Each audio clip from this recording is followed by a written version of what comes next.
John Manley est né en 1733 dans ce monde-là, un monde où l'on apprend tôt à compter les marées et à lire les nuages. On naît avec le bois sous les ongles, on grandit avec le bruit des poulies. Les garçons voient passer des capitaines qui ont la peau tannée, les yeux plissés par le sel, et une manière de se tenir qui dit que ils ont déjà survécu à des choses qu'on ne raconte pas aux enfants. Ici, la mer n'est pas romantique. Elle est utile, elle est dangereuse. Elle est une route commerciale, une frontière, un tribunal sans appel. La Nouvelle-Angleterre vit de l'Atlantique comme d'un champ. On sème des barils, on récolte des cargaisons. La pêche à la morue nourrit les familles et remplit les cales.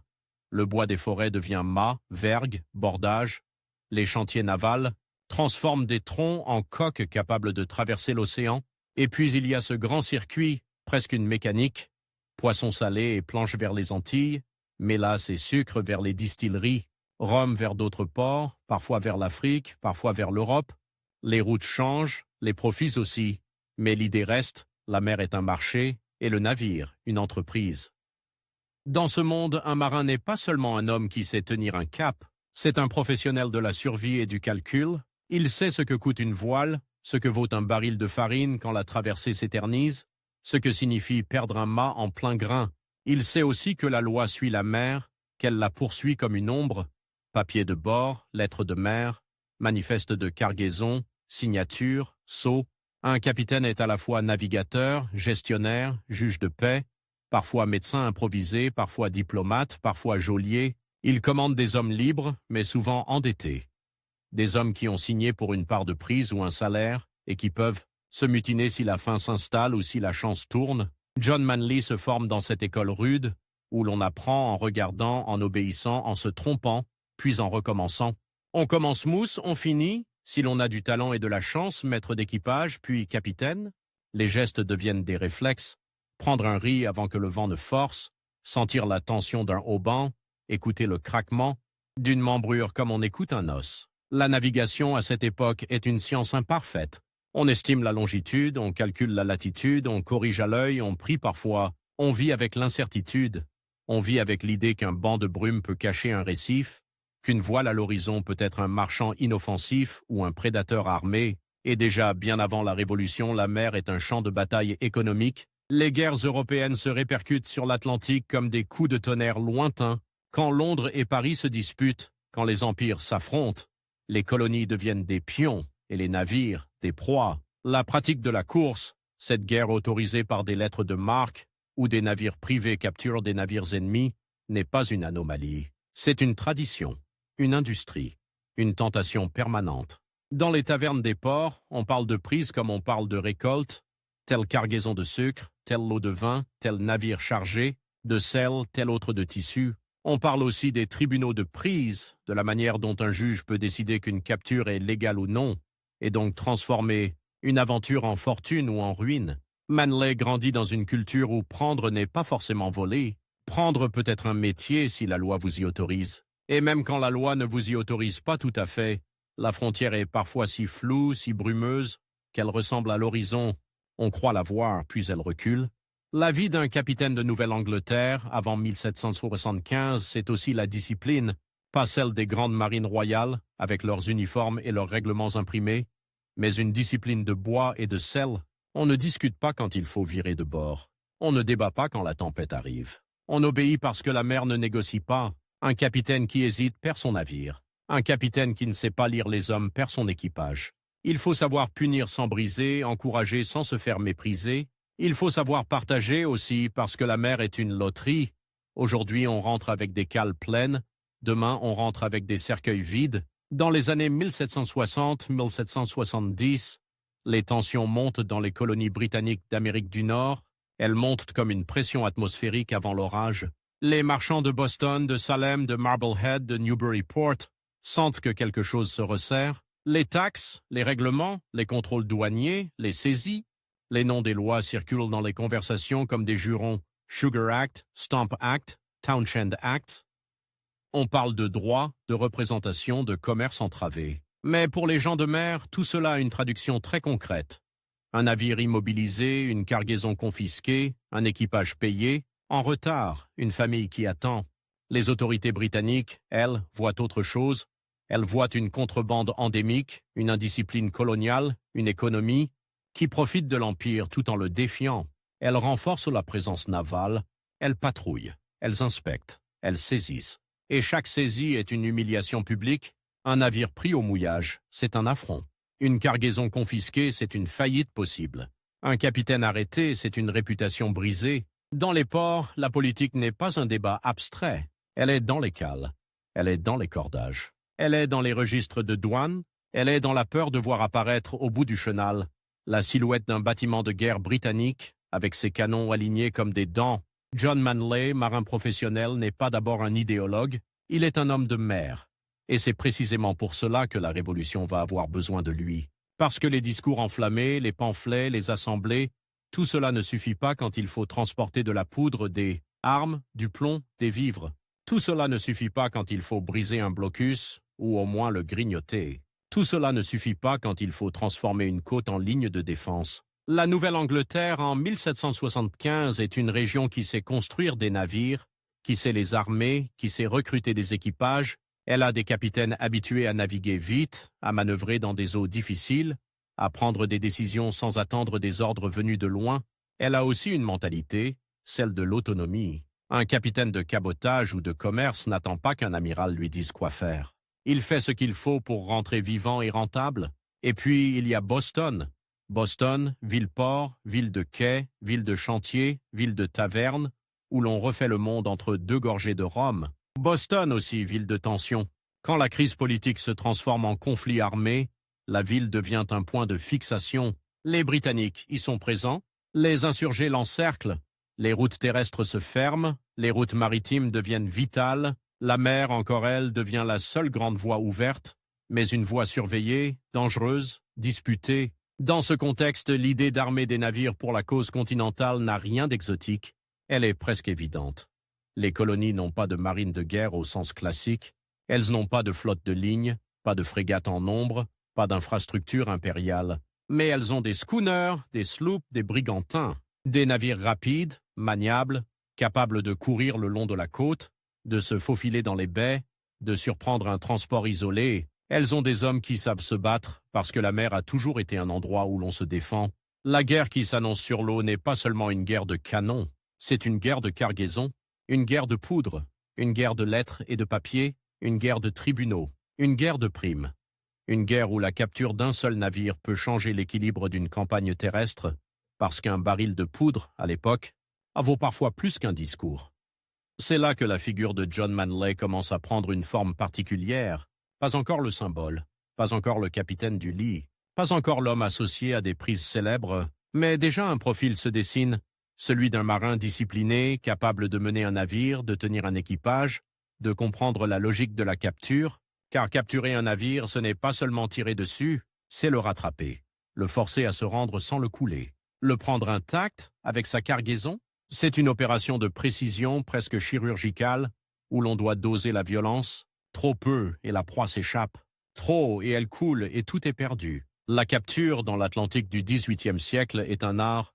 Il faut savoir lire la silhouette d'un navire à l'horizon, sa voilure, sa vitesse, sa route probable. Il faut savoir se placer au vent, choisir l'angle d'approche, masquer ses intentions. Il faut savoir quand hisser un pavillon, quand le cacher, quand jouer la ruse. Il faut savoir envoyer une bordée qui casse un mât sans massacrer l'équipage. Il faut savoir envoyer une équipe d'abordage qui impose la reddition sans déclencher un carnage. Et ensuite, il faut savoir gérer la prise. Mettre à bord un équipage de prise, sécuriser les papiers, garder la cargaison, ramener. Le tout dans un port ami et espérer que le tribunal confirmera la légalité de l'opération. Tout cela demande une compétence qui n'est pas seulement militaire, elle est commerciale, juridique, psychologique. Et elle correspond parfaitement à la culture maritime de la Nouvelle-Angleterre, où l'on a toujours navigué entre le commerce et la guerre, entre la légalité et l'opportunité. Mais cette porosité a un prix, elle brouille les lignes, elle crée des tensions. Car quand on arme un navire pour une cause politique, on ne peut pas effacer d'un coup des décennies de pratique où la mer est aussi un lieu de profit, les équipages veulent être payés, les armateurs veulent un retour sur investissement, les ports veulent des cargaisons, les autorités révolutionnaires veulent des résultats rapides, et la Royal Navy, elle, veut écraser tout cela, imposer sa supériorité, faire de l'Atlantique une route sûre pour l'Empire et mortelle pour les rebelles. Dans les tavernes, on discute des risques. On parle des frégates britanniques, rapides, bien armées, disciplinées. On parle des patrouilles, des avisos, des navires de guerre qui peuvent surgir au large comme des loups. On parle aussi des prisons, des pontons, de ces lieux de captivité où l'on entasse des marins capturés, où la maladie fait plus de ravages que les coups. La captivité n'est pas une abstraction. C'est une menace permanente, presque une extension de la mer. On peut être avalé par l'océan ou par une geôle. Et pourtant, on y va. Parce que la mer est le seul métier que beaucoup connaissent. Parce que la guerre, même dangereuse, offre parfois des opportunités que la paix refuse. Parce que la capture d'un navire ennemi peut enrichir un équipage en une seule croisière. Parce que la cause aussi commence à compter. Pas toujours comme un idéal pur, mais comme une loyauté de port, de communauté, de famille. On se bat pour que les quais restent à soi, pour que les cargaisons ne soient pas confisquées, pour que les décisions ne viennent pas uniquement de Londres. John Manley appartient à cette génération de marins qui ont connu l'Atlantique avant la Révolution et qui vont le connaître pendant. Ils ont navigué sous pavillon britannique, dans un empire qui leur donnait des marchés mais leur imposait des règles. Ils ont appris à respecter la puissance navale de la couronne parce qu'ils l'ont vue de près. Ils savent ce que signifie un navire de guerre qui vous rattrape. Ils savent ce que signifie un coup de semonce, puis une bordée. Ils savent aussi que la Royal Navy n'est pas seulement une force militaire, c'est une machine administrative avec des listes, des rapports, des réseaux d'information. Elle peut identifier un capitaine, suivre ses habitudes, surveiller ses ports. C'est là, dans cette montée de tension, que se prépare le basculement de 1775. Sur Terre, les premiers affrontements font comprendre que la rupture est réelle. Sur mer, la rupture est plus lente, plus insidieuse, parce que les navires continuent de circuler, parce que le commerce ne s'arrête jamais complètement, parce que les ports ont besoin de vivre. Mais la logique change. Chaque voile devient suspecte, chaque cargaison devient stratégique, chaque capitaine devient un acteur politique, qu'il le veuille ou non. On imagine souvent la naissance d'une marine comme un acte solennel, des décrets, des uniformes, des chantiers, des cérémonies. La réalité en 1775 est plus improvisée, plus nerveuse. On arme ce qu'on a. On recrute qui on peut. On transforme des navires de commerce en navires de guerre avec une rapidité qui tient du bricolage génial. On installe des canons là où il y avait des barils. On renforce des ponts. On stocke de la poudre dans des espaces qui n'ont pas été conçus pour cela. On apprend à vivre avec le danger d'une étincelle. Et dans cette improvisation, les hommes comme Manley deviennent précieux parce qu'ils savent déjà. Ils savent comment un navire réagit. Ils savent comment un équipage réagit. Ils savent comment la mer réagit. Ils n'ont pas besoin d'un manuel. Ils ont l'expérience, cette chose invisible qui fait la différence entre un navire qui rentre et un navire qui disparaît. La mer, elle, ne se soucie pas des drapeaux. Elle se soucie du vent. Mais les drapeaux comptent pour les hommes.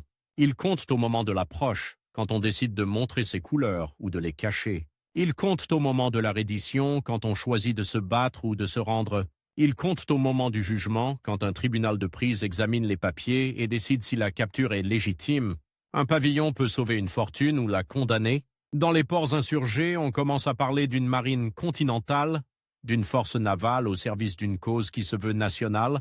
Le mot continental lui-même a quelque chose de grand, de presque audacieux. Dans un monde où l'on a longtemps pensé en termes de colonies séparées, de ports rivaux, de communautés jalouses de leurs privilèges. Mais sur l'eau, l'unité est une nécessité. Un navire isolé est une proie. Une coordination, même imparfaite, peut créer des opportunités. Et pourtant, cette unité reste fragile parce que les intérêts divergent. Les ports veulent protéger leur commerce. Les autorités veulent frapper l'ennemi. Les armateurs veulent des prises. Les capitaines veulent de l'autonomie. Les équipages veulent leur part. La mer, elle, offre des occasions, mais elle impose aussi des contraintes. La météo, les courants, les saisons. L'hiver peut immobiliser. L'été peut attirer des patrouilles. Les tempêtes peuvent disperser. La guerre sur mer est une guerre de patience et de coups rapides. John Manley, dans ce paysage, est un homme qui sait frapper vite, un homme façonné par une économie où la vitesse est un avantage. Les schooners de Nouvelle-Angleterre sont conçus pour cela. 2 mâts, une voilure qui permet de remonter au vent, une coque qui file. Ce ne sont pas des monstres de puissance, ce sont des prédateurs agiles. Ils ne cherchent pas la bataille rangée. Ils cherchent la proie isolée. Ils cherchent la surprise. Ils cherchent la capture. La capture. Toujours elle. Comme une image qui revient, comme une scène qui se répète avec des variations infinies. Une voile apparaît à l'horizon, petite tache blanche sur une ligne grise. On la regarde longtemps. On la mesure. On se demande, marchand ou guerre? Ami ou ennemi? Riche ou pauvre? Rapide ou lourd? Et puis on décide. On ajuste les voiles. On change de cap. On se rapproche. Le destin se resserre. Avant même que Manley ne devienne célèbre, il vit dans cette logique. Il sait que la mer peut offrir, mais qu'elle reprend. Il sait que la chance n'est jamais pure. Elle se prépare. Elle se provoque. Elle se paye. La révolution américaine, vue depuis la mer, est une lutte asymétrique. Les insurgés n'ont pas la puissance navale britannique. Ils ne peuvent pas, au début, espérer contrôler l'Atlantique. Ils peuvent seulement le perturber, le harceler, le rendre coûteux. Et c'est là que la course, la capture, la guerre de commerce deviennent des armes, pas des armes secondaires, des armes centrales. Parce que l'Empire britannique vit du commerce maritime, parce que ses armées outre-Atlantique dépendent des transports, parce que ses garnisons ont besoin de vivres, de munitions, de vêtements. Couper ou ralentir ces flux, c'est frapper au cœur, mais frapper au cœur, c'est aussi s'exposer, car la Royal Navy répond. Elle renforce les patrouilles, elle impose des blocus, elle surveille les entrées de ports, elle chasse les navires rebelles, elle capture, elle emprisonne, elle fait des exemples. Et chaque capitaine qui prend la mer sous une bannière insurgée sait qu'il joue sa liberté. Dans les communautés maritimes, cette décision n'est pas prise à la légère. Les familles savent ce que signifie perdre un homme en mer. Elles savent aussi ce que signifie le voir revenir brisé par la captivité. Les récits circulent, des marins entassés, mal nourris, malades, échangeables comme des marchandises humaines. La captivité est une autre forme de naufrage. On ne coule pas, mais on disparaît. Et pourtant, l'appel de la mer est plus fort que la peur. Parce que la mer est le seul endroit où certains se sentent compétents. Parce que sur Terre, la guerre est une autre guerre, avec d'autres règles, d'autres hiérarchies. Sur mer, un capitaine reste un capitaine. Il garde son savoir, il garde son autorité. Il garde cette capacité à décider en quelques secondes, à transformer un souffle de vent en avantage. John Manley est de cela. Un professionnel, un homme dont la valeur se mesure en milles parcourus, en navires menés à bon port, en équipage ramené vivant, et c'est précisément ce professionnalisme qui va le rendre utile à une cause qui, au début, manque de tout, de poudre, de canons, de navires, d'officiers expérimentés. La Nouvelle-Angleterre, elle, est prête à fournir des hommes. Elle a une réserve de marins qui ont grandi avec la mer. Des hommes qui savent grimper dans la mâture sans réfléchir, qui savent manœuvrer une chaloupe dans une mer formée, qui savent tenir un quart de nuit dans le froid, les mains engourdies, les yeux brûlés par le sel. Des hommes qui savent aussi se battre parce que la mer a toujours été un endroit où l'on peut croiser des pirates, des corsaires, des ennemis officiels ou officieux. Dans les années qui précèdent 1775, la frontière entre pirates et corsaires, entre contrebandiers et marchands, entre loyalistes et rebelles, est parfois une question de papier, une lettre de marque, un permis, un manifeste, un tampon, un chao. Et ces papiers, on peut les perdre, les falsifier, les contester. La mer est pleine de zones grises. Les tribunaux de prise, eux, sont censés transformer ces zones grises en décisions nettes, mais la justice, comme la mer, a ses courants. Les capitaines le savent. Ils savent que capturer un navire, ce n'est pas seulement le prendre, c'est le faire reconnaître. C'est prouver qu'il est ennemi, ou qu'il transporte des biens ennemis, ou qu'il viole un blocus. C'est présenter des témoins, des documents, des journaux de bord. C'est entrer dans un monde de procédures qui peut durer des mois. Pendant ce temps, l'équipage attend sa part, les créanciers attendent, les armateurs s'impatientent. La guerre sur mer est aussi une guerre de patience administrative, et déjà on devine le paradoxe qui va coller à la peau de Manley. Servir une cause publique avec des outils privés, être un héros parce qu'on capture, être vulnérable parce qu'on capture, être célébré quand la prise apporte de la poudre, et être contesté quand la prise devient une affaire d'argent, de partage, de jalousie portuaire. Mais pour l'instant, avant les grandes prises, avant les noms qui entreront dans les récits, il y a l'homme et son époque. Il y a cette côte découpée, ces îles, ces bancs de sable, ces chenaux que seuls les locaux connaissent vraiment. Il y a ces hivers où la mer est d'acier, ces étés où la brume avale les distances. Il y a ces ports où l'on charge des barils à la chaîne, où l'on répare des voiles à la lumière oblique d'un matin froid, où l'on entend le cri des mouettes se mêler aux jurons des dockers. Il y a aussi la rumeur de la guerre qui vient, la rumeur des batailles sur terre, la rumeur des décisions politiques, la rumeur des navires britanniques qui se concentrent, la rumeur des cargaisons de munitions qui pourraient être interceptées, la rumeur surtout que la mer va devenir un théâtre principal, parce que sans mer, pas de commerce, et sans commerce, pas de guerre possible.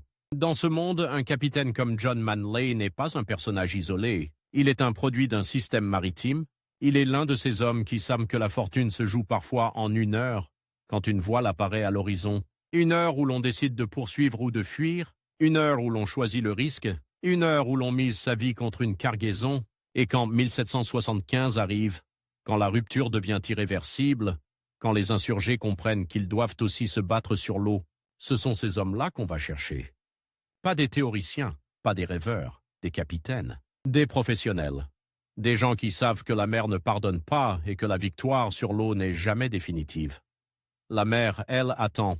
Elle a vu passer des empires, elle a vu passer des guerres, elle a vu des pavillons changer, elle a vu des hommes devenir riches et mourir pauvres, elle a vu des capitaines rentrer en triomphe et repartir en silence, elle a vu des chasseurs devenir des proies, elle a vu des prises transformer des destins puis les briser. John Manley s'avance vers cette mer-là avec tout ce qu'il est, un marin de Nouvelle-Angleterre, formé par le commerce, par la discipline, par la ruse, par la nécessité, un homme pour qui la capture n'est pas un accident mais une compétence, un homme qui va bientôt se retrouver au centre d'une guerre où l'on manque de tout, sauf d'audace, et où une seule prise au bon moment peut nourrir une révolution. Octobre 1775, l'air a déjà ce goût métallique des fins de saison en Nouvelle-Angleterre, quand le soleil baisse plus vite qu'on ne voudrait et que les doigts cherchent la laine au fond des poches. Sur les quais, on marche sur un mélange de sueur, de sel et de boue gelée, les charrettes grincent, les hommes parlent en soufflant de la vapeur. Et au large, Boston est une mâchoire serrée. Boston, tenu par les Britanniques, n'est pas seulement une ville occupée, c'est un port verrouillé, un nœud logistique, une vitrine de puissance. Des navires de guerre y croisent, des transports y entrent et en sortent. Et chaque mouvement de coque, chaque embarcation qui passe, dit une chose simple, l'Empire est encore là. Sur la terre, les insurgés encerclent, sur l'eau, ils suffoquent. Parce que la guerre, même quand elle se raconte avec des mousquets et des redoutes, se nourrit de farine, de plomb, de toile, de poudre, et la poudre surtout est une obsession.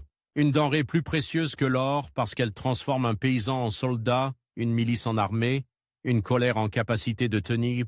Dans les camps autour de Boston, on compte les cartouches comme on compte les jours. On économise, on rationne. On s'entraîne parfois sans tirer, parce que tirer c'est dépenser ce qu'on n'a pas. Les officiers écrivent des lettres qui ressemblent à des prières. Il faut des munitions, il faut des armes, il faut des canons. Et sur mer, l'idée s'impose avec une brutalité pratique.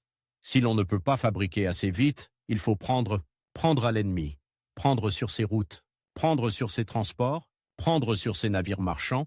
La prise n'est plus seulement une tentation de marin, elle devient une stratégie de survie. C'est dans cette urgence que John Manley se retrouve presque naturellement au centre d'une expérience improvisée, armer un petit navire rapide, lui donner une mission simple, harceler, capturer, ramener, et voir si la mer peut compenser ce que la terre ne peut pas encore produire. Le schooner s'appelle Lee, un nom court, sec, facile à crier dans le vent. Un schooner, ce n'est pas un vaisseau de ligne, ce n'est pas une frégate majestueuse avec ses rangées de canons comme des dents, c'est un animal nerveux. 2 mâts, une voilure qui aime le près, une coque faite pour filer, pour virer, pour se glisser là où un bâtiment plus lourd hésite. On le prend, on le renforce, on l'arme, on installe des pièces d'artillerie, pas de quoi affronter un navire de guerre en duel, mais assez pour intimider un marchand, assez pour briser un mât, assez pour faire comprendre qu'on ne plaisante pas. On charge de la poudre, des boulets, des mousquets, on recrute un équipage qui sait ce que signifie courir après une voile et ce que signifie aussi être couru. Et puis il y a la question des papiers. Toujours les papiers. La guerre sur mer au XVIIIe siècle n'est jamais seulement une affaire de canon, c'est une affaire de légalité.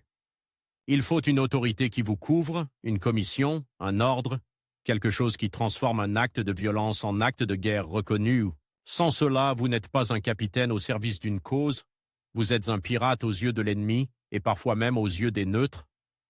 Les insurgés, eux, sont en train d'inventer leur propre État, donc leur propre droit maritime. Ils bricolent des commissions comme ils bricolent des affûts. Ils apprennent en marchant, et Manley, marin de métier, comprend très bien ce que cela implique. Capturer, oui, mais capturer de manière à pouvoir vendre la prise, à pouvoir la faire juger, à pouvoir en tirer quelque chose de concret pour la cause et pour l'équipage. Le Lee sort. Il sort dans une mer froide, une mer qui n'a pas de pitié pour les novices.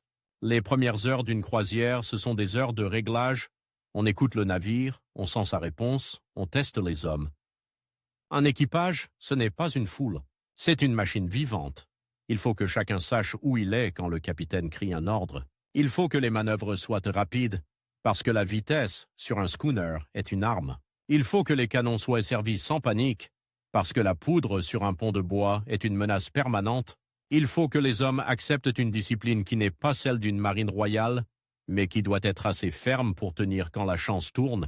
Manley n'est pas un amiral. Il n'a pas derrière lui une administration huilée, des arsenaux, des chantiers d'État. Il a un navire, des hommes, une côte qu'il connaît, et une mission qui ressemble à une chasse. Et la chasse sur mer commence toujours par la même chose. Une ligne d'horizon, une lumière changeante, et cette tache blanche qui apparaît, minuscule, puis grandit. On imagine parfois la capture comme un moment de fracas, de cris, de fumée. En réalité, la plupart du temps, c'est d'abord du silence et du calcul. On observe la voilure de l'autre, on estime sa vitesse, on devine sa route, on se demande ce qu'il transporte, on se demande s'il est armé, on se demande s'il a des escortes, et surtout, on se demande si l'on peut le prendre intact, parce qu'un navire coulé, c'est une victoire morale peut-être, mais c'est une cargaison perdue. Or, la révolution à ce moment-là ne se nourrit pas de symboles, elle se nourrit de barils. Le Lee commence à faire ce que les insurgés attendent de lui, intercepter des bâtiments britanniques ou liés au commerce britannique, et les ramener. Chaque prise, même modeste, a un effet disproportionné. Elle apporte des vivres, elle apporte des vêtements, elle apporte des outils, elle apporte parfois des armes, et elle apporte quelque chose d'encore plus précieux, des informations. Les papiers de bord, les lettres, les manifestes, les journaux de navigation. Dans une guerre où l'ennemi a une marine professionnelle, connaître les routes, les horaires, les destinations, c'est comme lire dessus l'épaule d'un géant. La côte du Massachusetts, avec ses baies, ses îles, ses bancs, devient un terrain de jeu dangereux. Les navires britanniques connaissent les grandes routes, mais les capitaines locaux connaissent les recoins. Ils savent tout se cacher quand une frégate apparaît. Ils savent tout le courant vous porte plus vite que la voile. Ils savent comment la brume peut devenir un allié. La brume, justement, est une actrice majeure de ces croisières. Elle efface les distances, elle transforme un navire en fantôme, elle permet d'approcher sans être vu, ou au contraire, elle vous fait surgir trop près, trop tard, face à un adversaire qui n'est pas celui qu'on croyait. Manley, dans ces semaines, construit sa réputation à la manière des marins, pas avec des discours, avec des résultats. Il ramène des prises, il ramène des cargaisons, il ramène des hommes. Et chaque retour au port est une scène en soi. On entre dans une rade, on affale, on jette l'ancre, et déjà les chaloupes viennent, les curieux se pressent, les autorités veulent voir, les marchands veulent savoir, les familles cherchent des visages. On regarde la prise comme on regarde un animal capturé, on jauge sa taille, on devine sa valeur, on se demande ce qu'il y a dans ces cales. On se demande combien cela va rapporter, combien cela va nourrir, combien cela va armer. Mais la prise la plus célèbre, celle qui colle au nom de Manley comme une étiquette, arrive dans ce même automne 1775, un brigantin britannique, le Nancy. Le Nancy n'est pas un navire de guerre, c'est un transport. Et c'est précisément pour cela qu'il est vital. Les guerres se gagnent rarement par les seuls combats. Elles se gagnent par la capacité à faire arriver au bon endroit, au bon moment, ce qui permet de continuer à se battre. Le Nancy transporte des munitions et des approvisionnements, des choses lourdes, des choses qui sentent la poudre, des choses qui, une fois débarquées, deviennent des tirs, des explosions, des lignes qui tiennent. Sur mer, un transport est une proie, mais une proie qui peut être protégée. Les Britanniques le savent. Ils escortent quand ils peuvent. Ils patrouillent. Ils cherchent à sécuriser leur route. Mais l'Atlantique et les côtes américaines sont vastes, et la guerre, au début, est un chaos d'ordre contradictoire, de navires dispersés, de communications lentes. Un brigantin peut se retrouver isolé, et un brigantin isolé face à un schooner rapide et agressif devient une opportunité. La scène de la capture, on peut la sentir presque physiquement. Le vent qui fraîchit, les voiles qui claquent, les hommes qui courent au poste, le capitaine qui regarde, qui décide, approcher assez pour imposer mais pas assez pour se faire surprendre, montrer ses couleurs au bon moment, faire comprendre à l'autre qu'il est pris, qu'il n'a pas d'issue, que résister ne fera qu'ajouter des morts inutiles. Et puis, quand la distance se réduit, il y a le langage des canons, un coup de semonce peut-être, ou une bordée calculée. Pas pour couler, pour convaincre. La reddition sur mer est un moment étrange. Deux mondes se touchent. On envoie une chaloupe. Des hommes armés montent à bord de la prise. On sécurise le pont.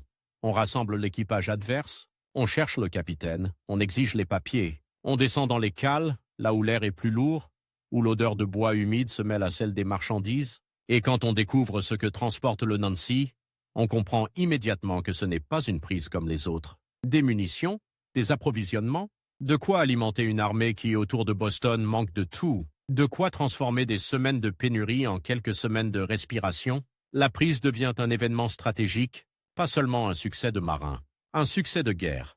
Et là, la mécanique de la prise se met en marche, avec toute sa complexité. Il ne suffit pas d'avoir capturé, il faut ramener, il faut escorter, il faut éviter les patrouilles britanniques qui, une fois informées, vont chercher à reprendre. Il faut gérer les prisonniers. Il faut gérer la prise elle-même, qui n'est pas un objet inerte. C'est un navire avec ses propres voiles, ses propres faiblesses, ses propres hommes. On place un équipage de prise à bord, des marins du lit qui deviennent, soudain, responsables d'un navire qu'ils ne connaissent pas, qu'ils doivent mener sans erreur jusqu'à un port ami. Et pendant ce temps, le lit doit rester assez proche pour protéger, mais assez libre pour manœuvrer. La mer, à ce moment-là, est un échiquier. Chaque voile à l'horizon peut être un danger. Une frégate britannique peut apparaître et tout renverser. Un grain peut disperser. Une avarie peut ralentir. Et l'on comprend pourquoi la capture est un art. Elle ne s'arrête pas au moment où l'ennemi amène son pavillon. Elle continue jusqu'au quai, jusqu'au tribunal, jusqu'au partage.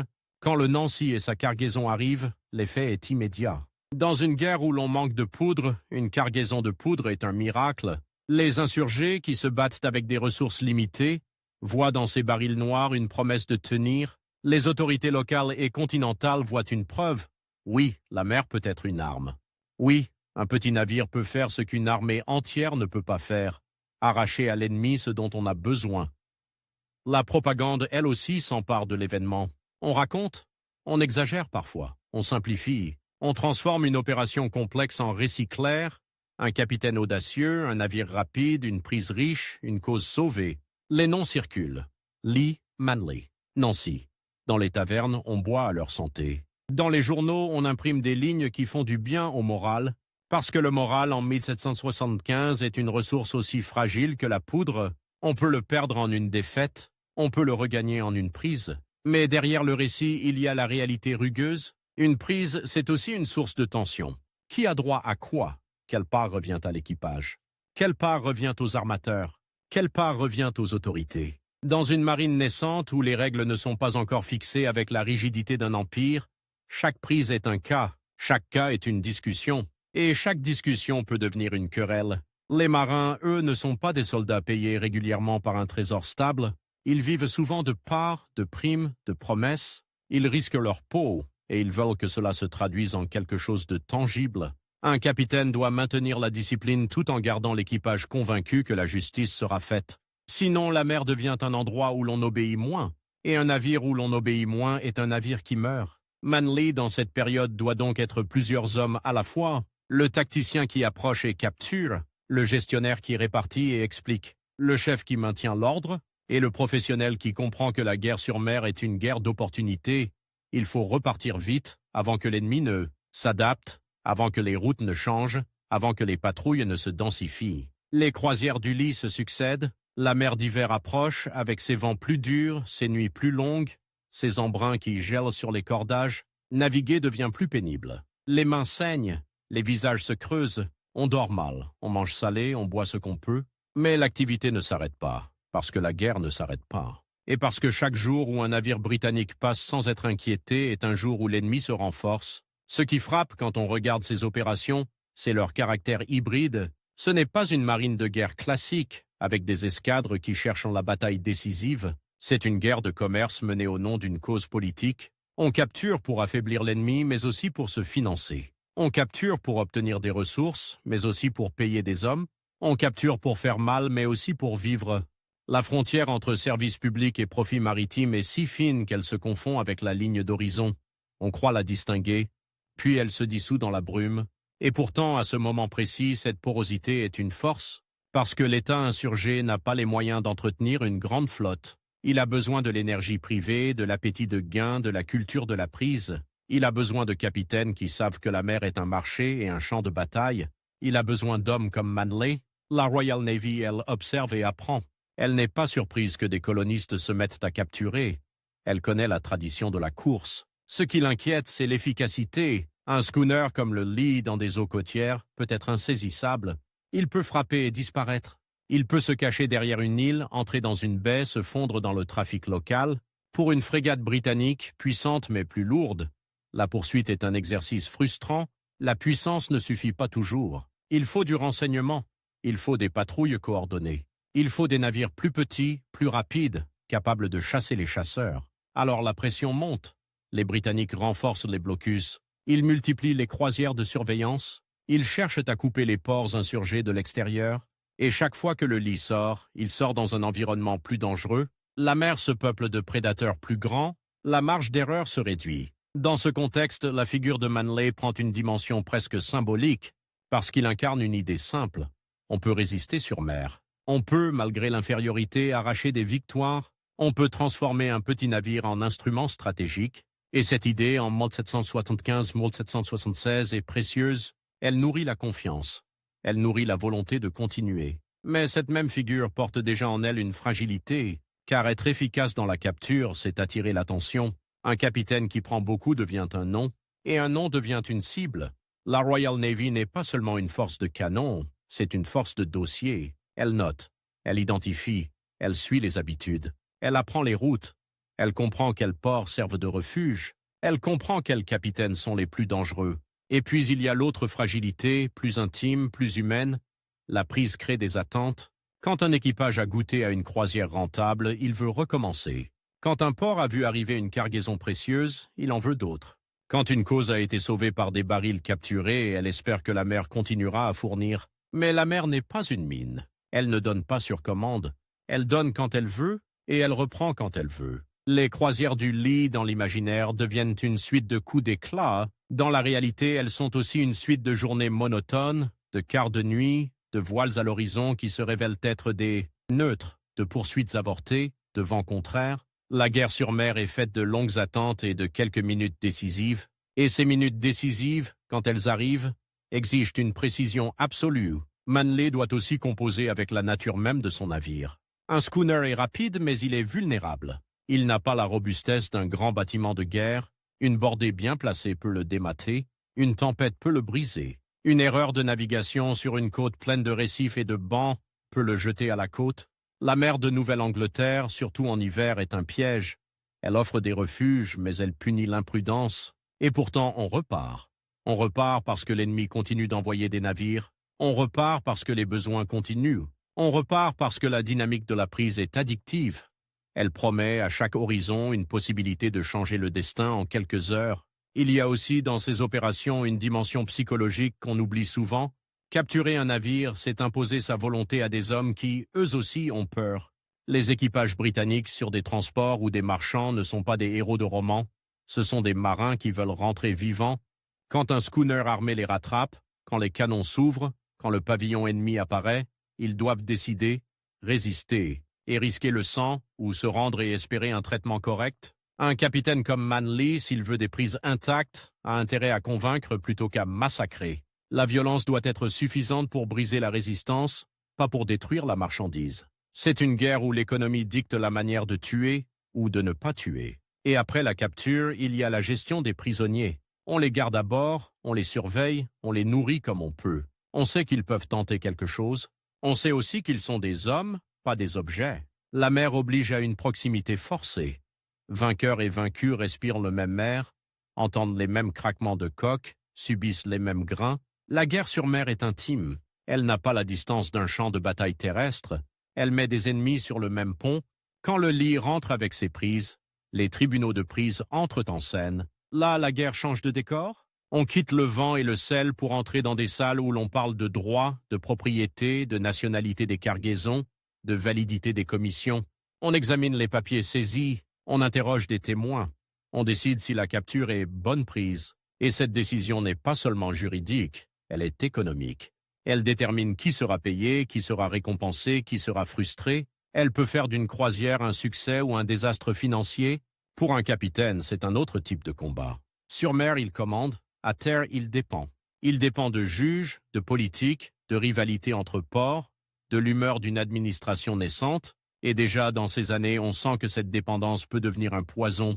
Parce qu'un marin qui a risqué sa vie n'aime pas qu'on lui explique des mois plus tard, qu'une prise est contestée, que la part est réduite, que les procédures traînent, la mer est rapide. La justice, elle, est lente. Mais en 1775-1776, l'élan est encore là. Les succès du Lee et surtout la capture du Nancy donnent à la cause continentale une preuve concrète que la mer peut être un levier. On parle de Manley comme d'un pionnier et d'un homme qui a montré la voie. On le cite, on le célèbre, on le regarde comme un exemple de ce que peut être une marine continentale, pas une imitation de la Royal Navy, mais une force adaptée, opportuniste, faite de navires rapides et de capitaines audacieux. Et pourtant, même au sommet de cette reconnaissance, la mer glisse déjà sous les pieds parce que l'ennemi s'adapte, parce que les routes changent, parce que les prises faciles deviennent rares, parce que la guerre, comme toute guerre, apprend. Elle devient plus dure, plus administrative, plus impitoyable. La prise reste l'image centrale, une voile à l'horizon qui promet, une voile qui rapproche, une voile qui parfois se transforme en cargaison de poudre et en triomphe, et parfois, sans prévenir, en piège. Car la même scène peut se retourner. Le chasseur peut devenir la proie. Il suffit d'une frégate qui surgit derrière la brume, il suffit d'un vent qui tombe, il suffit d'un mât qui casse, il suffit d'un renseignement transmis au bon moment. En 1775, Manley est encore du côté où l'on prend, il est encore l'homme qui ramène, l'homme dont les prises nourrissent la révolution, l'homme qui, sur un petit schooner, fait trembler un empire sur ses lignes de ravitaillement, mais la mer, elle, n'accorde jamais une victoire définitive. Elle laisse croire, elle laisse espérer, elle laisse célébrer. Puis elle prépare en silence le moment où la scène s'inversera. Pour l'instant, le Lee file, ses voiles tendues dans l'air froid, et chaque fois qu'une tache blanche apparaît sur la ligne grise, de l'horizon tout recommence. Le calcul, l'approche, la tension, la promesse. La révolution sur terre attend, sur mer Manley chasse, et dans les cales des navires capturés, il y a parfois plus que des marchandises. Il y a du temps gagné, du temps pour apprendre à être un pays, du temps pour fabriquer des canons, du temps pour tenir un siège, du temps pour transformer une rébellion en guerre. Ce temps-là, en 1775, vaut une prise, et John Manley, capitaine du Lee, en arrache à la mer baril après baril, voile après voile, comme si l'horizon pouvait, à force d'être poursuivi, finir par céder. L'hiver ne pardonne pas aux légendes. Il les use, il les racle, il les met à nu comme le vent met à nu un pont mal goudronné. Après les récits qui courent plus vite que les navires, le Nancy, les barils de poudre, les journaux qui impriment des noms comme « On cloue des affiches », vient le temps des comptes. Des affectations, des jalousies, des papiers tamponnés à l'encre froide, et surtout de cette réalité que tout marin connaît mais que les patriotes découvrent à peine. Sur mer, la victoire n'est pas un moment, c'est une chaîne. Si un seul maillon casse, tout retombe à l'eau. Le Lee a montré ce qu'un schooner nerveux pouvait faire dans des eaux familières, mais l'expérience, justement parce qu'elle a réussi, attire les mains de l'administration naissante. On veut organiser, on veut répartir, on veut décider qui commande quoi, depuis quel port, avec quelle commission, sous quelle autorité. Et là, l'air change. Ce n'est plus seulement l'odeur de sel et de poudre, c'est l'odeur de la politique. La marine continentale, en 1776, n'est pas une institution tranquille, elle est un chantier. Un assemblage de navires achetés, loués, capturés, armés à la hâte, d'officiers venus de la marine marchande, de la pêche, de la course, de congrès provinciaux et du congrès continental qui se chevauchent, se contredisent, se disputent les prérogatives, les commissions circulent, parfois doubles, parfois contestées, les ports, Marblehead, Salem, Beverly, Portsmouth, ont leur réseau, leurs armateurs, leurs hommes, et chaque prise, chaque cargaison, chaque adjudication devant un tribunal de prise devient une pièce de monnaie politique. Dans ce monde-là, un capitaine n'est pas seulement jugé sur sa capacité à manœuvrer, il est jugé sur sa capacité à s'insérer, à plaire, à ne pas froisser, à accepter qu'un autre, à terre, décide de la valeur de ce qu'il a risqué en mer. C'est une humiliation silencieuse pour des hommes habitués à ce que la décision se prenne en une seconde, quand la rafale tourne et que la côte se rapproche. Manley, lui, est un professionnel. Il sait que la mer est un métier avant d'être une cause. Il sait aussi que la cause, si elle veut survivre, doit payer ses marins, nourrir ses équipages, réparer ses coques. Or, l'argent manque. Les États insurgés impriment, empruntent, promettent. Les soldes arrivent en retard quand elles arrivent. Les vivres sont irréguliers. Les chantiers manquent de tout, de toile, de goudron, de clous, de cordage. Un navire, ce n'est pas seulement du bois et des canons, c'est une consommation permanente. Chaque mille avalé mange quelque chose. Et pendant que les insurgés apprennent à compter, la Royal Navy apprend à chasser, le blocus se resserre, pas comme une ligne continue, l'Atlantique est trop vaste, mais comme une série de mâchoires, des frégates qui patrouillent aux abords des passes, des sloops de guerre qui rôdent près des îles, des avisos qui portent des nouvelles, des descriptions, des habitudes. Les Britanniques ont l'avantage de l'expérience et de la routine. Ils savent tenir la mer longtemps, ils savent coordonner, ils savent lire les ports comme on lit une carte de commerce. Et ils comprennent vite que la guerre américaine sur mer n'est pas une guerre de bataille rangée, c'est une guerre de prise. Alors ils protègent les convois, ils arment davantage les marchands, ils multiplient les escortes, ils mettent des primes sur les capitaines trop efficaces, un nom devient un signal. Dans ce climat, les carrières se déplacent comme des bancs de sable. On peut être célébré un mois, puis se retrouver sans navire le suivant. Les commandements changent. Les navires sont réaffectés, les rivalités s'aiguisent, et l'on voit apparaître une fracture qui va marquer toute la guerre. La différence entre la marine publique, celle qui sert directement l'État, et la course, cette guerre privée autorisée par des lettres de marque, où l'on combat l'ennemi mais où l'on vit de ce qu'on prend. La course n'est pas une déviation. C'est une tradition atlantique. Dans les ports de Nouvelle-Angleterre, on a grandi avec l'idée qu'un navire peut être une entreprise, qu'un capitaine peut être un gestionnaire de risque, qu'une croisière peut être un investissement. On arme, on assure, on recrute, on promet des parts, on part. On revient riche ou ruiné, et l'on recommence. La Révolution ne supprime pas cette culture, elle la mobilise, elle la bénit même, parce qu'elle n'a pas le choix. Mais pour un homme comme Manley qui a goûté à la reconnaissance d'un service continental, le glissement vers la course a quelque chose d'amer. La course donne de l'autonomie. Elle donne aussi une dépendance nouvelle, dépendance au marché des prises, aux tribunaux, aux armateurs, aux assurances, à la chance. La guerre devient une économie. Et l'économie, elle, n'a pas de mémoire. Elle ne se souvient pas du Nancy. Elle se souvient des profits. Les ports bruissent de chiffres. On parle de tonnage, de valeur de cargaison, de prix du sucre, du rhum, du café, du tabac. On parle de poudre toujours, mais aussi de toile, de fer, de sel. On parle de la valeur d'un navire capturé en bon état, parce qu'un navire, c'est une coque qu'on peut revendre, un gréement qu'on peut réutiliser et des canons qu'on peut retourner contre l'ennemi. On parle des prisonniers aussi parce qu'ils coûtent. Il faut les garder, les nourrir, les échanger. La guerre sur mer est un commerce de vie, et dans ce commerce, la supériorité britannique pèse comme une ombre. Les insurgés peuvent frapper, oui, ils peuvent surprendre, mais ils ne peuvent pas tenir la mer en permanence. Ils ne peuvent pas protéger tous leurs ports. Ils ne peuvent pas escorter tous leurs propres navires marchands. Chaque sortie est un pari.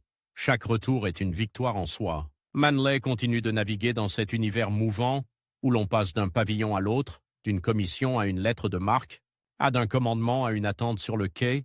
Les détails administratifs, pour un spectateur moderne, semblent secs. Pour un capitaine du XVIIIe siècle, ils sont vitaux. Une commission mal rédigée peut vous faire traiter de pirate. Une prise mal jugée peut ruiner un équipage. Un partage contesté peut provoquer une mutinerie larvée. Pas forcément des hommes qui brandissent des couteaux, mais des hommes qui traînent les pieds, qui manœuvrent moins vite, qui regardent ailleurs au moment où il faudrait courir au canon. La discipline sur un navire de course est un fil tendu. Dans la Royal Navy, on a la solde, la hiérarchie, la menace du fouet. Dans la course, on a la promesse du gain. C'est une autre psychologie. On obéit parce qu'on espère, et l'espoir, quand il est déçu, devient dangereux. Les croisières se font plus longues, plus incertaines. On ne chasse plus seulement près de Boston. On cherche des routes, des détroits, des points de passage. On guette les navires isolés, les retardataires, ceux qui ont perdu leur convoi. On apprend à lire les signes. Une voilure trop propre, un navire trop lourd sur l'eau, un cap qui trahit une destination. On apprend aussi à se méfier des pièges. Les Britanniques utilisent des leurres, des navires marchands armés, des bâtiments qui se font passer pour des proies faciles et qui, au dernier moment, ouvrent leurs sabords. La mer devient un théâtre de tromperie. Et puis il y a la météo.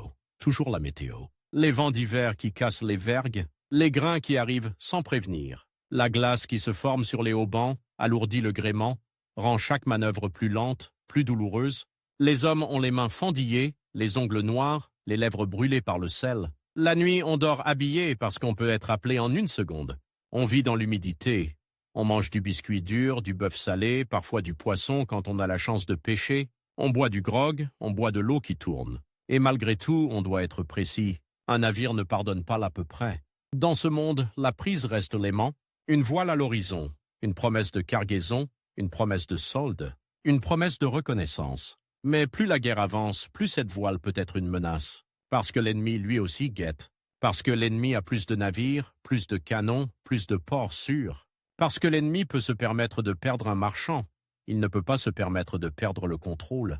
La première captivité de Manley arrive comme arrivent souvent les catastrophes en mer, pas avec un grand fracas initial, mais avec une série de petites contraintes qui se referment, un vent qui tombe, une route qui oblige à longer une côte, une voile qui apparaît au mauvais endroit, une autre qui surgit derrière, et soudain le capitaine comprend qu'il n'est plus le chasseur. Il est le point sur la carte qu'on encercle. Être capturé pour un marin du XVIIIe siècle, ce n'est pas seulement perdre un navire, c'est perdre une identité. Sur mer, vous êtes capitaine. À bord d'un navire ennemi, vous redevenez un corps à surveiller, on vous désarme, on vous fouille, on vous prend vos papiers, vos instruments, parfois vos effets personnels. On vous sépare de vos hommes, ou on vous les laisse, selon les circonstances. On vous enferme dans un espace qui sent le goudron et la sueur, où l'air est rare, où la lumière arrive par une écoutille comme une aumône. Les Britanniques, dans cette guerre, traitent les captifs américains avec une ambiguïté constante. D'un côté, ils savent que ces hommes sont des sujets rebelles, donc des criminels aux yeux de la couronne. De l'autre, ils comprennent la logique de l'échange de prisonniers, la nécessité pratique de ne pas transformer chaque capture en exécution. Alors on enferme, on transporte, on entasse parfois sur des prison ships, ces coques immobiles où la maladie fait plus de morts que les canons. On rationne, on surveille, on laisse le temps faire son travail de corrosion. Le temps en captivité est une mer sans horizon, les jours se ressemblent, on compte les repas, on compte les rumeurs, on compte les noms de ceux qui tombent malades, on écoute les pas des gardes. On entend au loin les bruits du port, les chaînes, les marteaux, les cris. Et l'on comprend une chose terrible. La guerre continue sans vous. La mer continue sans vous. Les prises continuent sans vous. Votre place, votre commandement, votre réputation, tout cela peut être repris par un autre pendant que vous êtes là, à respirer un air qui ne bouge pas. Pour un homme comme Manley, façonné par l'action, la captivité est une punition qui vise l'esprit autant que le corps. Elle vous oblige à regarder votre propre dépendance. Vous dépendez de décisions prises ailleurs. Un échange, une négociation, un papier signé. Vous dépendez de la valeur que l'ennemi vous attribue. Vous dépendez même de la chance, encore elle, parce qu'un navire qui transporte des prisonniers peut être retardé, détourné, oublié. Quand il revient, parce qu'il revient, sinon l'histoire s'arrêterait là, il retrouve un monde qui a bougé. La guerre a changé de rythme. Les ports ont changé de priorité. Les hommes ont changé de navire, les dettes se sont accumulées, les promesses se sont évaporées, et la mer, elle, n'a pas gardé la place au chaud. C'est là que la course devient, pour beaucoup, non pas un choix romantique, mais une nécessité. La marine continentale, malgré des moments de bravoure, souffre d'un mal structurel. Elle manque de moyens, de continuité, de capacité à garder ses officiers et ses équipages. Les meilleurs marins sont attirés par la course parce qu'elle paie mieux, parce qu'elle promet des parts, parce qu'elle offre une autonomie que l'État naissant ne peut pas offrir. Un capitaine peut être patriote et pragmatique, il peut vouloir servir la cause et nourrir sa famille, il peut vouloir combattre l'Empire et en même temps ne pas mourir pauvre. La course, cependant, n'est pas une liberté pure. Elle est encadrée par des lettres de marque, par des obligations de rapporter les prises devant des tribunaux, par des règles de partage. Elle est aussi dépendante d'un système d'assurance et de crédit. Armer un navire coûte cher. Il faut des canons, de la poudre, des vivres, des salaires d'avance parfois, des réparations. Les armateurs avancent l'argent, ils veulent un retour, ils veulent des prises. Et si les prises ne viennent pas, ils se retirent. Le capitaine se retrouve à quai, à regarder la mer comme on regarde une porte fermée.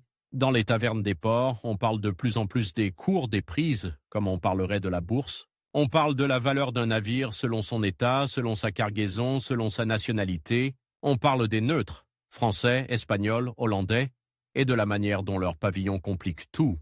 Parce qu'un navire peut transporter des marchandises britanniques sous pavillon neutre, parce qu'un navire peut être partiellement propriété d'un marchand de Boston et d'un marchand de Londres, parce que l'Atlantique est un réseau, pas une ligne de front, et les tribunaux de prise deviennent des arènes. On y plaide, on y conteste, on y accuse, on y défend. Un capitaine peut se retrouver à devoir prouver que sa capture était légitime, que le navire était bien ennemi, que la cargaison n'était pas neutre, que la commission était valide. Les procédures traînent, les cargaisons se détériorent, les équipages attendent leur part. L'impatience monte, La mer, elle, ne s'arrête pas pour attendre un jugement. Dans ce contexte, la figure du capitaine change.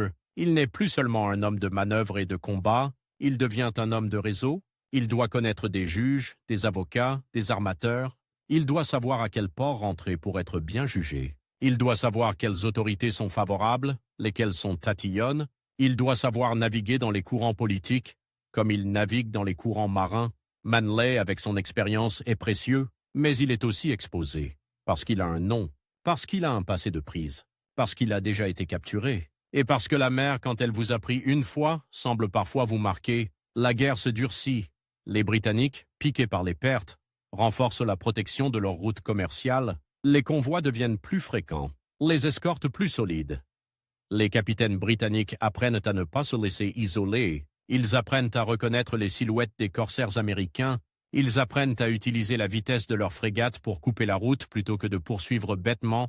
Ils apprennent à tendre des embuscades près des ports, là où les corsaires doivent forcément passer. Et les corsaires, eux, doivent prendre plus de risques pour obtenir les mêmes résultats. Ils s'éloignent davantage. Ils restent plus longtemps en mer. Ils chassent dans des zones où ils connaissent moins les fonds, moins les courants, moins les refuges.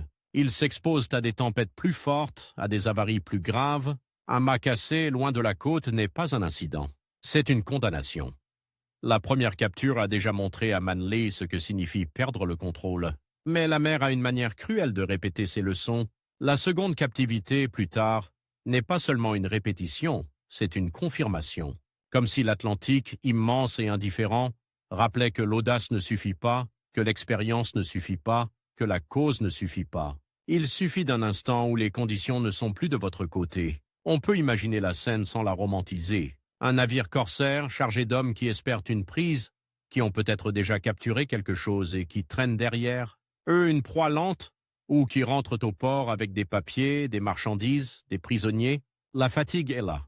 Les hommes sont moins vifs. Le navire est peut-être un peu trop bas sur l'eau, alourdi. Et puis, à l'horizon, une voile qui ne ressemble pas à une proie, une voilure plus haute, une silhouette plus longue, une manière de tenir le vent qui trahit un bâtiment de guerre. On tente de fuir.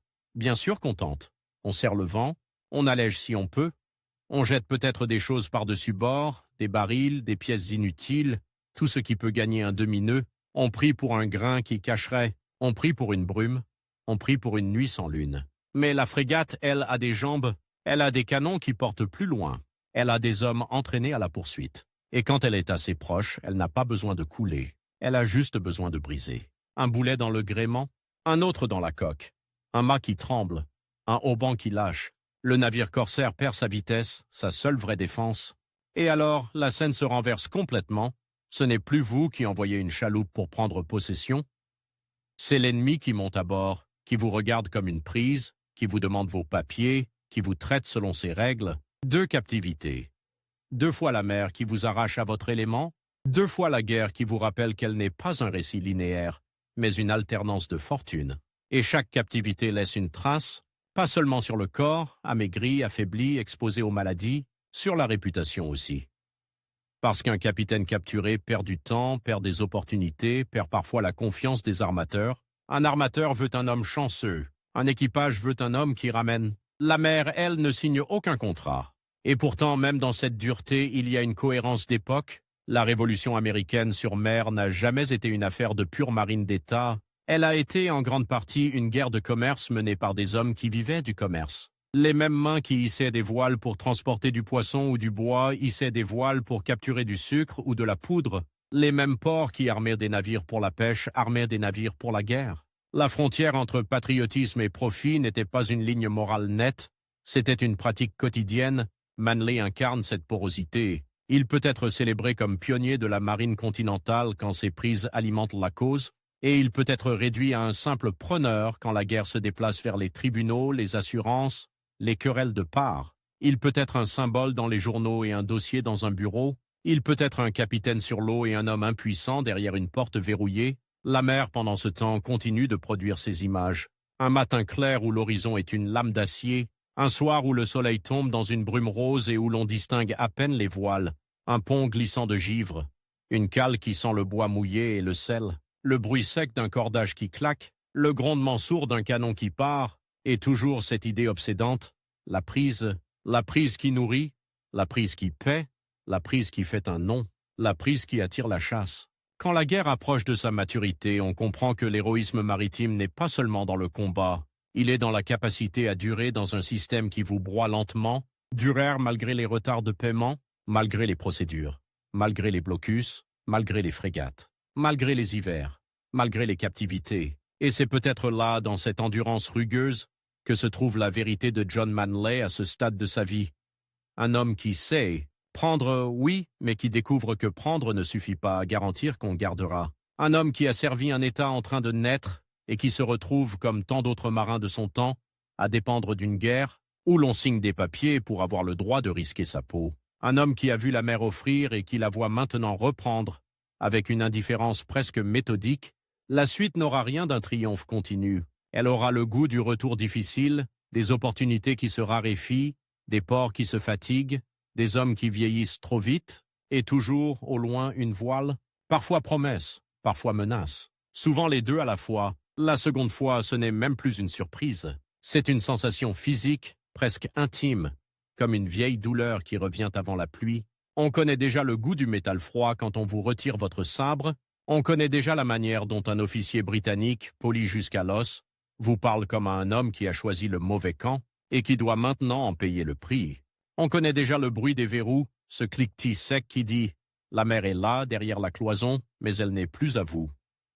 Et pourtant, il faut imaginer ce que cela signifie pour un capitaine né dans la Nouvelle-Angleterre des voiles et des marées, d'être arraché 2 fois à son élément. La première capture peut encore se raconter comme un accident de guerre, une mauvaise journée, un vent qui tombe, une frégate qui surgit. La seconde, elle, ressemble à un verdict, comme si l'Atlantique, immense et sans mémoire, avait décidé de vous rappeler que la chance n'est pas un mérite et que l'expérience n'est pas une armure. Quand Manley revient de captivité, il ne revient pas dans le même pays. La Révolution à terre a ses dates, ses batailles, ses proclamations. Sur mer, elle a autre chose, des faillites, des adjudications, des cargaisons saisies, des équipages dispersés, des navires vendus, à vil prix parce qu'on n'a plus de quoi les caréner. La guerre a fait naître une marine, oui, mais elle a aussi révélé une vérité plus ancienne que le Congrès. La mer est un marché avant d'être un drapeau. Dans les ports, on ne parle pas seulement de liberté, on parle de crédit, de papier, de dette, de ces billets émis par des autorités qui changent de nom et de sceau, mais qui ont tous le même problème.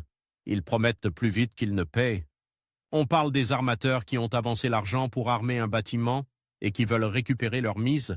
On parle des assureurs qui, à force de sinistres, augmentent les primes jusqu'à rendre la course presque absurde. On parle des tribunaux de prise, où l'on peut perdre en une audience ce qu'on a gagné en une tempête. Un capitaine dans ce monde n'est pas seulement un homme de bar. C'est un homme pris dans une toile d'intérêt. Il doit convaincre des investisseurs qu'il saura faire des prises. Il doit recruter des marins qui ne veulent plus d'une solde incertaine, mais des parts sonnantes. Il doit promettre encore et encore que cette fois-ci la croisière sera bonne. Et il doit le faire avec un corps qui a connu la captivité, avec une réputation qui porte désormais une ombre, 2 fois capturé, 2 fois perdu. La course au XVIIIe siècle n'a rien d'un duel romantique entre silhouettes sur fond de coucher de soleil. C'est une industrie de la prédation légale. On arme un navire comme on monte une entreprise. On calcule le tonnage, la vitesse, le nombre de canons, la taille de l'équipage, la quantité de vivres. On choisit des routes, on étudie les saisons. On sait que les convois britanniques suivent des rythmes, que les Antilles ont leur récolte, que les navires chargés de sucre et de café ne naviguent pas comme ceux chargés de bois ou de poissons. On sait aussi que la Royal Navy, elle, apprend, elle s'adapte. Elle met des escortes, elle change les itinéraires. Elle utilise des bâtiments rapides pour patrouiller près des passes, là où les corsaires doivent forcément passer en entrant ou en sortant. Et puis il y a la fatigue de la guerre qui dure, 1775-1776, l'élan, l'improvisation, la sensation que tout est possible. Plus tard, l'usure. Les hommes qui ont commencé la guerre jeunes ont maintenant des cheveux gris, les mains sont plus raides, les cicatrices plus nombreuses. Les ports ont vu trop de départs et pas assez de retours. Les familles ont appris à ne pas croire aux promesses de bientôt. La mer, elle, ne change pas. Elle continue de casser des mâts, de déchirer des voiles, de faire gonfler le bois, de pourrir les cordages. Elle continue de demander de l'argent, du temps, des matériaux. Et l'Amérique naissante n'en a jamais assez. Manley, dans ces dernières années, n'est plus seulement le nom imprimé dans les gazettes à côté d'une liste de prises. Il est un professionnel qui cherche une place dans un monde qui se referme. La marine continentale, déjà fragile pendant la guerre, se dissout presque dans l'après-guerre. Les navires sont vendus, les officiers cherchent du travail. Certains entrent dans la marine marchande, d'autres dans la course quand l'occasion se présente. D'autres encore disparaissent dans l'anonymat des quais. La gloire, elle, ne nourrit pas. Elle ne paie pas le goudron. Elle ne remplace pas une vergue brisée. Elle ne rachète pas une cargaison perdue. La fin de la guerre, en 1783, n'est pas une libération simple pour les marins. C'est une chute de tension brutale. Pendant 8 ans, la mer a été un champ de bataille économique. On capturait, on revendait, on échangeait des prisonniers, on vivait dans l'urgence. Et soudain, la paix. Les lettres de marque perdent leur raison d'être. Les prises deviennent illégales. Les navires armés pour la course se retrouvent inutiles ou trop coûteux. Les hommes qui savaient se battre doivent redevenir des transporteurs, des pêcheurs, des convoyeurs. Mais le commerce, lui aussi, a changé. Les routes se réorganisent, les partenaires se méfient. Les capitaux manquent. Les Britanniques, eux, reviennent sur les mers avec leur puissance intacte, leur réseau, leurs assurances, leurs ports. Ils n'ont pas seulement gagné ou perdu des batailles. Ils ont gardé l'habitude de dominer l'Atlantique. Dans les tavernes de Boston, de Marblehead, de Salem, on entend alors des conversations plus amères. On parle des promesses non tenues, des soldes en retard, des pensions inexistantes. On parle des officiers qui ont servi et qui se retrouvent à mendier un commandement. On parle des procès de prise qui ont traîné si longtemps que les cargaisons ont pourri dans les entrepôts. On parle des querelles de parts, ces disputes qui, pendant la guerre, pouvaient être étouffées par l'urgence, mais qui, en temps de paix, deviennent des rancunes durables. Manley, lui, porte une histoire qui ne se range pas facilement dans une vitrine. Il a été un des premiers capitaines associés à cette idée de marine continentale, ce moment où l'insurrection, encore fragile, ose armer des navires et défier l'Empire sur son terrain favori. Il a capturé des bâtiments dont les cargaisons ont compté concrètement, matériellement. De la poudre, des armes, des approvisionnements. Il a montré qu'un schooner rapide, bien mené, pouvait faire trembler des routes commerciales. Et pourtant, sa trajectoire dit aussi autre chose. La fragilité de ces héros maritimes, dépendant d'un système de prise, de commission, de tribunaux, de crédit. Un héros qui, dès que la guerre change de forme, se retrouve à nouveau simple rouage d'une économie de la mer. La captivité, surtout la seconde, laisse des traces qu'on ne voit pas sur les portraits. On peut survivre à l'enfermement et en sortir diminué. Les prison ships, les geôles portuaires, les transports de prisonniers. Tout cela est un monde de promiscuité, de maladies, de nourriture insuffisante, d'air vicié. On y attrape des fièvres qui ne vous quittent plus. On y perd des dents, on y perd du poids. On y perd parfois cette étincelle qui fait qu'un homme sur un pont balayé par le vent se sent invincible.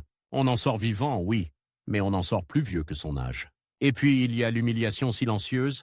Un capitaine est un homme habitué à décider. À bord, sa parole est loi, non par caprice, mais parce qu'un navire ne peut pas se permettre l'hésitation. En captivité, il n'est plus qu'un numéro, un nom sur une liste, une valeur d'échange. On vous appelle quand on veut, on vous nourrit quand on peut. On vous libère quand cela arrange des négociateurs que vous ne verrez jamais. Cette dépossession-là, pour un marin, est presque plus dure que la faim. Quand Manley revient, il doit reconstruire. Mais reconstruire quoi, exactement? Une carrière? Dans un monde où les commandements se raréfient? Une réputation? Dans un monde où les gens se souviennent surtout de ce qui leur a coûté de l'argent? Une vie? Dans un monde où la mer, même en paix, reste dangereuse et impitoyable? On oublie souvent à quel point la vie maritime est une suite de calculs minuscules. Le choix d'un port d'attache, le choix d'un équipage, le choix d'un second, la qualité d'un charpentier de marine, la disponibilité du chanvre pour les cordages, le prix du goudron, la capacité à trouver des voiles de rechange. Un navire, ce n'est pas un symbole, c'est une machine organique qui se dégrade dès qu'elle touche l'eau salée. Et dans l'Amérique des années 1780, tout manque. Les chantiers navals existent, bien sûr, mais ils sont pris entre la pénurie et la concurrence. Les meilleurs matériaux partent là où l'on paie comptant. Les meilleurs marins partent là où l'on promet une part plus grosse. La paix n'a pas apporté l'abondance, elle a apporté la compétition. Dans ce paysage, la figure de Manley devient contrastée. Pour certains, il reste l'homme du lit, le capitaine des premières prises, celui qui a prouvé que l'Empire pouvait saigner. Pour d'autres, il est un corsaire parmi d'autres, un professionnel de la capture, un homme de cette zone grise où l'on sert une cause, tout en cherchant un profit. Et cette zone grise, dans l'après-guerre, gêne. Les nations aiment les récits propres, Elles aiment les héros sans comptabilité. Or, la guerre sur mer, surtout pour les Américains, a été une guerre de comptables autant que de canons. Les années passent. Les noms changent de place dans les conversations. D'autres capitaines, d'autres exploits, d'autres scandales.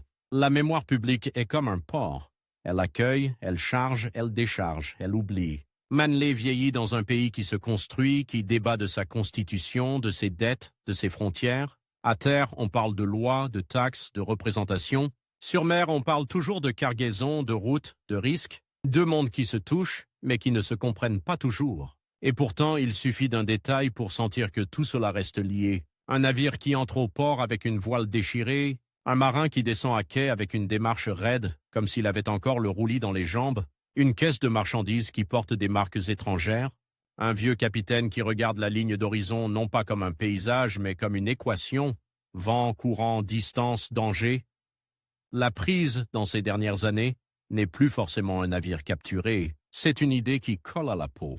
La prise comme opportunité, la prise comme risque, la prise comme manière de survivre. Pendant la guerre, elle était un acte de combat et un acte de ravitaillement. Après la guerre, elle devient un souvenir qui pèse. On a vécu d'un monde où l'on pouvait gagner beaucoup en un instant et l'on se retrouve dans un monde où l'on gagne peu, lentement, en travaillant dur. La mer ne donne plus de jackpot, elle donne des salaires. Et encore, Manley meurt le 12 février 1793, une date d'hiver, encore. Comme si le froid, décidément, encadrait sa légende. 1793, c'est aussi une année où l'Atlantique recommence à gronder autrement. L'Europe entre dans les guerres révolutionnaires françaises, les pavillons se multiplient, les neutralités deviennent des pièges, la course revient sous d'autres formes. Le monde maritime ne se calme jamais longtemps, il change seulement de prétexte. On peut se demander ce qu'il reste au bout du compte d'un homme comme lui. Pas une statue de marbre sur un quai, pas un nom que tout le monde connaît, mais une trace dans la logique même de la révolution américaine sur mer. Cette vérité que l'État naissant a dû s'appuyer sur des professionnels, de la capture, des hommes formés par une culture où prendre n'était pas un crime, mais un métier, encadré, négocié, monnayé. Manley a été utile à la cause parce qu'il savait faire ce que l'État ne savait pas encore organiser. Il a été vulnérable parce que cette utilité dépendait d'un système instable, la chance des rencontres, la vitesse d'un schooner, la lenteur d'un tribunal, la générosité d'un armateur, la clémence d'un échange de prisonniers. Et la mer, elle, n'a jamais validé définitivement son titre de vainqueur. Elle lui a donné des voiles à l'horizon qui changeaient un destin. Elle lui a donné des prises qui faisaient vivre des équipages et nourrissaient une révolution. Puis elle a retourné la scène 2 fois avec une précision presque cruelle. Le chasseur devient cargaison humaine, le capitaine devient prisonnier, le pont devient cellule. C'est peut-être cela, la biographie la plus honnête d'un marin de cette époque. Pas une ligne ascendante vers la gloire, mais une alternance de maîtrise et d'impuissance. Des jours où l'on commande au vent, des jours où l'on attend derrière une porte, des jours où une voile lointaine promet la fortune, des jours où cette même voile annonce la capture, et au milieu, un homme, John Manley, né dans un monde où l'Atlantique était une route de travail, devenu par la Révolution un nom de guerre, puis rendu à la condition, la plus commune des gens de mer, survivre, recommencer, vieillir trop vite, et disparaître un jour d'hiver pendant que les ports continuent de grincer, que les cordages continuent de claquer, et que quelque part au large, une voile apparaît encore, minuscule, indifférente, capable de tout changer.